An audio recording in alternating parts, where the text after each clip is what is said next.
অলসরা পিছিয়ে থাকে। এক গাঁয়ে এক চাষি ছিল। সে ছিল অলস। গায়ে গতরে খাটতেই তার যত আলিস্যি। রয়ে বসে ঝিমিয়ে ঝিমিয়ে দিন কাটাতেই সে ভালোবাসত। কাজের দুনিয়ায় অলস লোকের দুর্গতি হবেই। সেই অলস চাষিরও একদিন তাই হলো। একখানা গরুর গাড়ি ছিল সে চাষির। হাড় জিড়জিড়ে দুটো গরু, একটা ঝরঝরে গাড়ি। দেখেই বোঝা যায় গরু দুটোর তেমন তাগদ নেই। চাষিটা যেমন অলস ছিল তেমনই আবার একটু কিপটেও। গরুগুলোকে তেমন খাবার দানাও খাওয়াতো না পেট পুরে। মাঠের ধারে ছিল কিছু রোদ পোড়া শুকনো ঘাস। দুবেলা গরু দুটো তাই চিবিয়েই বাঁচার রসদ নিত। তাই তারা গাড়ি নিয়ে তেমন ছুটতে পারত না।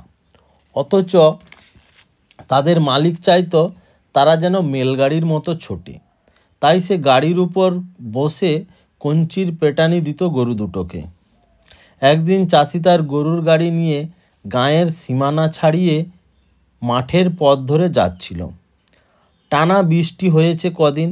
বৃষ্টিতে মাটির রাস্তা যাচ্ছে তাই চেহারা নিয়েছে। চাষির গাড়িটা চলতে চলতে সেই কাদায় আটকালো। আঠালো এঁটেল মাটিতে বসে গেল চাকা।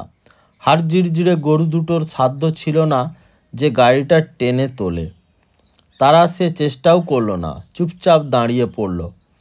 চাষিটা বার কয়েক দমাদম কঞ্চির পেটানি লাগালো বটে, কিন্তু গরু দুটো কোনো চেষ্টাই করলো না। তারা তো জানে সে তাগদ তাদের নেই।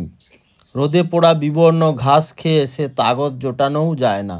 অগত্যা চাষি নামলো গাড়ি থেকে। নামলো বটে, তবে গায়ে গতরে খাটা তো তার ধাতে নেই। রীতিমতো অলস যে সে।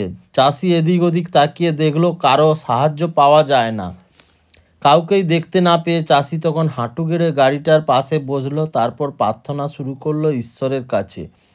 হে ঈশ্বর, এই বিপদ থেকে আমাকে উদ্ধার করুন। একই কথা বারবার জানাতে থাকলো ঈশ্বরের কাছে। ঈশ্বর বিরক্ত হয়ে আকাশ থেকে বলে উঠলেন, ওহে অলস চাষি, হাঁটু গেড়ে ওভাবে বসে প্রার্থনা না জানিয়ে নিজের হাত লাগাও, শক্তি প্রয়োগ করো। গাড়ি আপনিই উঠে আসবে। যারা পরিশ্রমী, ভগবান সহায় হন তাদেরই।